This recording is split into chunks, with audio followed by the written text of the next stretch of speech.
If World of Tanks Blitz was in SpongeBob, it would be a bigger enemy to Mr. Krabs than Plankton would because of how much money they try taking from you. And in today's video, we are specifically going to be talking about the Object 907. Now, obviously the Object 907 was never going to come out as a purchasable option, so it is in crates. And not only is it in crates, but it's $99.99 to get 14 crates, which is not great, judging that it's a 5% drop chance for each crate, and these stack hyperbolically, not linearly, meaning that each time you open a crate, it's not like it's, 5% plus 5%, so you get a 10%. That's not how it works. Statistically, it's 5% each crate, so you have the same chance of getting the vehicle on the first crate as you do on your last crate of all 14. That is not all too good. So yeah, that's the bad news about the Object 907. The good news is if you wanted to get it guaranteed, it would cost you $200 using charms. And I can tell you already, this vehicle isn't worth $100, let alone $200.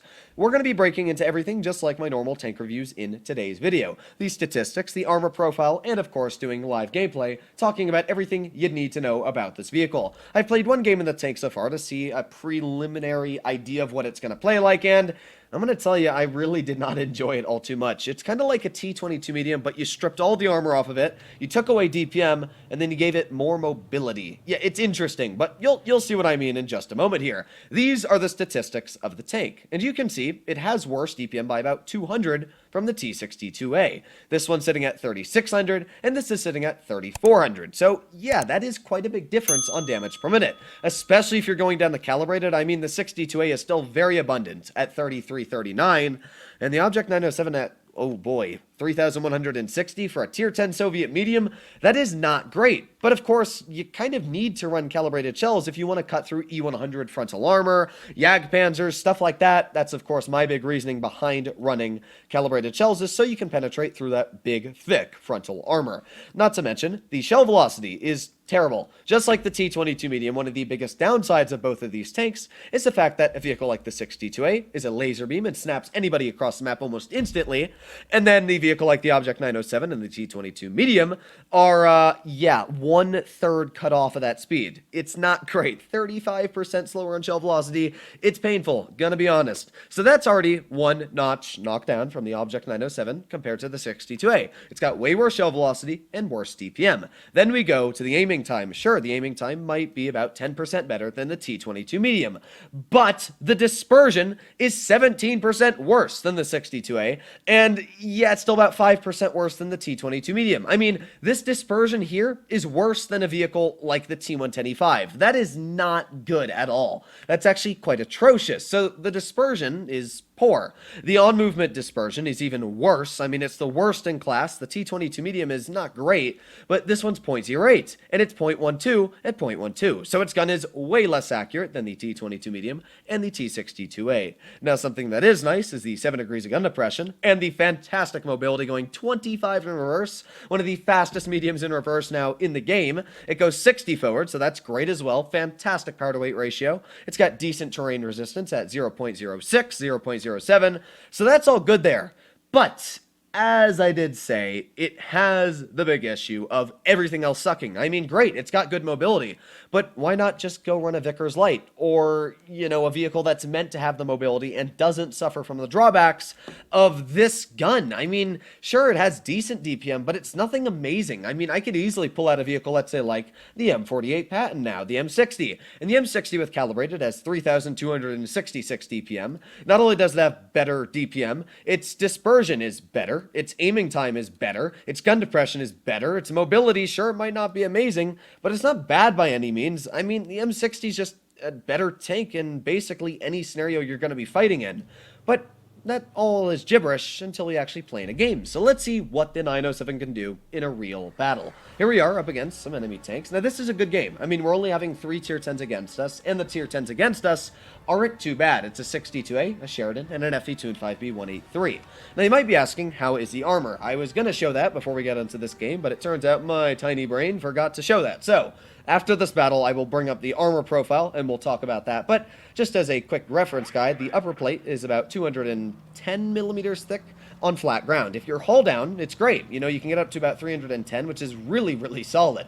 But against most tier 10 heavies, they're going to butter right through. And especially judging that you need to work full gun depression for that, yet the armor's not amazing. But it's okay. The turret, it can be penned through. I mean, it's about 320 millimeters thick, which means most heat will cut right through the turret as long as you know where to place your shots. Very similar to a T-22A turret. It's also got cupolas on the roof.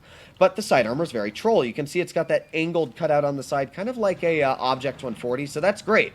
So it's got very troll armor, but the tank's also very large, as you can see. It's a tall tank, so it is going to eat a lot of shells. So there is a T-92A1, and there's a Sheridan. I obviously need to be very careful here. I mean, the Sheridan's a super deadly opponent. My Waffenträger has already managed to lose almost all of his health, which is quite impressive if I'm going to be honest there. But let's see. So we had that T-92 over to that side, and there's the T-62A. Let's see, though, is that Sheridan going to poke it? Yes, he is. Let's aim in. I mean, look at that aiming time. It's bad. It really is bad. And somebody shot an HE shell at the side of that T-62A. But let's see if we can get a shell into that Sheridan again. Aiming, and oof, just missed. And as well, we got penned not only by the Sheridan right in the upper plate by a heat shell, but as well, somebody fired HE at me. Like, what? Either way, that was a perfect example to show how the armor really isn't anything amazing. I mean, we didn't really get a bounce there, and we were fully gun depression there, and that Sheridan just went straight through my upper plate. So, yeah, the gun depression on the tank, it's not to be desired. Let me just put it like that. It's definitely not to be desired. Now, we do have that 62A off to the side, and I have to be very careful here because I'm worried, very worried about that Sheridan. I mean, if that guy rushes me, I'm in a big world of trouble. Thankfully, my Sheridan is doing a bit of a YOLO, so hopefully that should give me the advantage here to tap one shell into the 62A. Thank you very much, good sir. And then, of course, because I've got on my adrenaline, let's get another tap into that T-62A, and thank you, Sheridan, for finishing him off. So there you go. Good job for my teammate. It actually looks like the enemy Sheridan is no longer in this position. So now we are actually in a pretty solid spot. I mean, we got the side of this 183. Boom, nice shell into the 183. But, man, just look at that aiming time. It's so bad. I mean, you expect this thing to have really good aiming time, but it's just not. Oh, thank God. I was really worried that 183 was just about to slug a shell into me and end my game, but no, we are all good. Nice tap, it looks like, into the Waffenträger Panzer IV. Pretty good there. I mean, the game's not going bad by any means. Don't get me wrong. The tank's not bad at all. But for the fact that Wargaming's asking $200 to get your hands on a pretty mediocre medium is a little ridiculous. So what do we have? Well, we know that 183 was off to the middle, but what I really want to do, oh, that was a mistake. I want to get a shell into that yo, but it looks like my teammates are probably going to end up finishing him off by the time I get there. But let's try. Speed. Speed is key. Go. Go. Oh, we got a bounce. Yes. Oh, we're going to get a shell in and yeet. There you go. Nice penetration for 312, and it looks like we should be able to out-reload. I'm not sure if we're actually going to out-reload that IS-7. No. No, we are not. Although it's left to see Sheridan, but of course, because I have very good mobility on this tank, we actually should be able to catch the Sheridan. I mean, this thing definitely feels more like a light tank on that mobility. Like, it's super freaking mobile. You can see here, we're already going 55, 56 kilometers per hour. There's the Sheridan, and somehow we managed to miss him, but I mean, we still got a pretty nice ram there for 268 in total. Let's just keep on pushing him into this corner, and yeah, that's the end of his game. So that's great. You know, this tank actually did a very solid... Oh my God, I forgot. I did not realize I had HE loaded. Reload. Oh, I got really lucky. I must have misclicked one of my buttons there and loaded HE. Whoopsie. Either way, that was a pretty solid game, as you can see. I mean, we were able to do, what, 4,139 damage. Didn't earn too many credits at 29,000, especially because we really didn't fire any heat shells to what I'm aware. So, yeah, credit coefficient on this vehicle is nothing incredible. But the big thing I want to show is the armor. It's not anything incredible. I mean, this is a 62A, and fully hull down, the 62A actually has pretty decent armor. I mean, heat will still chunk right through it. You can see it's about 308 on the upper plate. And if we swap to the Object 907 and we use heat, let's go over here, it's about 303 on the upper plate. It's very, very similar. It's very thick on the edges, as you can see, but all you got to do is aim towards that center, and you easily pen. You have a massive lower plate on the 907, which is only, I don't know why it's not letting me click on it. There you go. Only about 130 millimeters thick, and that turret, it's great hull down. You know, 300, 287 millimeters thick, but on flat ground, very, very weak. And judging that you will try and hold down, let's say like that 183 I was testing my luck against. Well, a good example of why the turret armor is not going to be anything amazing is because that's what a 183 sees hull down. It's quite an easy pen. And that vehicle has about 310 millimeters of pen. I mean, that's nothing ridiculous. Heat shells from an IS-4 will butter through that upper plate, butter through the turret. So it's a great troll armor profile. I mean, you can see the sides. They're very troll. Obviously, a 183 overmatches that, but like the 4005, you can clearly see where this bit of angled armor here is going to get a lot of troll bounces. This here will get a lot of troll bounces as well. It's just because, I don't know why it's actually showing that a pen, but most vehicles will be bouncing off of that. You know, if you get a tortoise or something, that's more of it, what it should look like. You're going to get a lot of bounces on the side. It's very troll, but it's a tall tank. And you can clearly see, I mean, the armor is nothing incredible. I think that a T-22 medium, not even think, but I know a T-22 medium. I mean, look at the comparison. Even if you were to get out a tier 10, let's say like a T-62A that was aiming at the what is it, the T-22 medium, I mean, that's your difference here. It's nothing incredible. Again, it's about 301 millimeters thick, but the turret is way stronger. And plus, the T-22's got these ridiculous sloping sides that are the main reason why the armor is so broken. So, the Object 907, its sides are good, but such a tall tank, most of the time you can just shoot at the lower part of the sides. And if you're aiming at a very troll angle at the sides, you can usually hit the front as well, because if we take a look at the armor while we're loading into a game there, you'll actually notice that the edges of the tank are very close to the side. So it's hard to side scrape this vehicle without actually showing this front plate here. You gotta be very careful. Either way, I mean, there's a lot of downsides to this tank when you compare it to just the Tech Tree C62A. I mean, honestly, I made my video on the 62A not too long ago, and I actually thought it was a very enjoyable tank to play.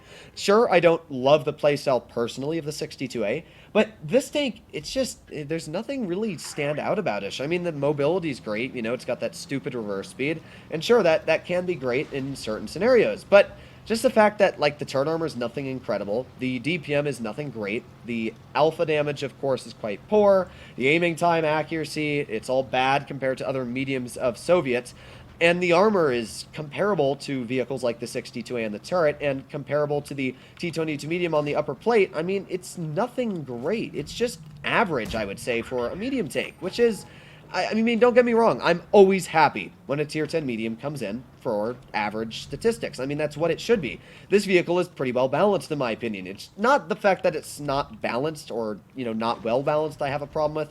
It's just the fact that it's boring. I mean, there's nothing really exciting about this vehicle for me personally. The shell velocity's slow, DPM's nothing amazing. I mean, it's just not a super fun tank for me, and especially my personal playstyle. Now we have the STB1 off to the side, who's just mauling into my poor FE4202.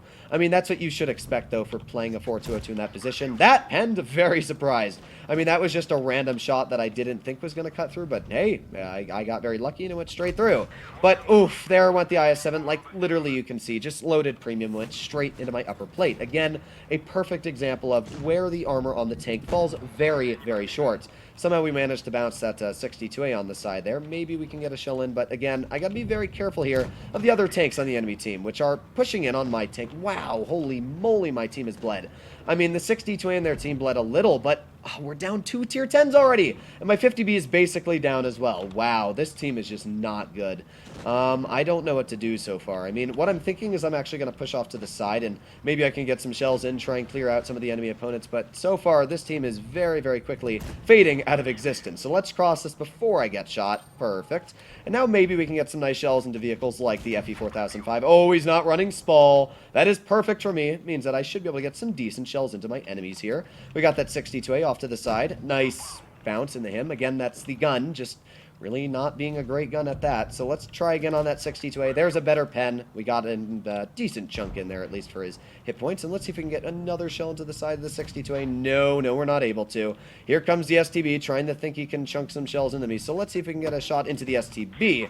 Well, there's a bounce, but I'm trying to think of right now, what am I going to do? Well, I honestly think the best case scenario would be I rush this STB and I'm able to take him out. So let's try that. There you go. One nice shot into the STB. Let's just try and get him to back up here. Keep backing up, my dude. But, I mean, you can even see the STB literally out-damages me. I mean, this is really, really bad. I have to be extremely careful at this point on what's going on. We got hit by that. I don't even know what hit me there. But there's a nice shot into the Object 268 at least, getting a pretty big chunk into his hit point pool. But we can't even spot him at this point. I mean, that's not good. There's the Object 268 again. Another nice shot into him. I'll take it. I'll take any good shots I can get.